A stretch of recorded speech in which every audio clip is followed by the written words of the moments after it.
Lee Harvey Oswald, he is a main character in this book, but not in the way that most people would expect. So, That's true. do you want to talk about that, Susan? Sure.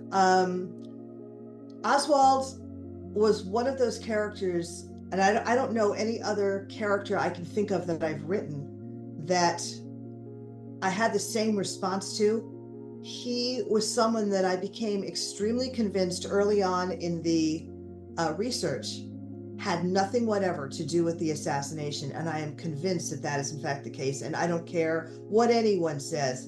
And I've had some major arguments about this with other people. There's no question in my mind about that. There's also another book, by the way, that I found, one of those books I told you about after I'd published the book. It was called Me and Lee, and it's by a woman named Judith Very Baker, who was in love with Lee and was his lover during the summer of 1963 while they were both in New Orleans. It's an incredible story, but I sent her Camelot some years ago and she read it and she said to me, this is exactly how he was.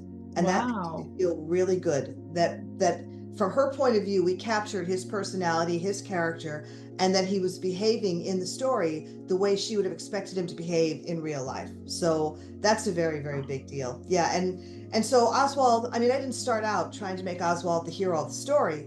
Um, but a lot of things had to sort of come together before I understood that number one, JFK and Oswald would almost certainly have liked each other had they met.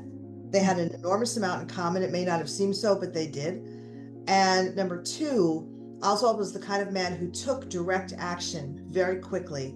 And as a result of that, he would have done, I believe, the things that were put in front of him to do in this book. And that made a very big deal for me, a very big difference in terms of the way we depicted him. Yeah. So I think he's depicted differently in this than in any other novel I've ever seen, because all the other time travel novels about Kennedy, and there's a lot of them, a lot.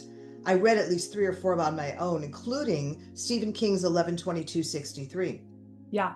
And they all deal with the same thing. Crazy Oswald who's going to kill the president, and if you can stop him, you're going to stop the assassination. That Yeah. is not how it works at Yeah. all.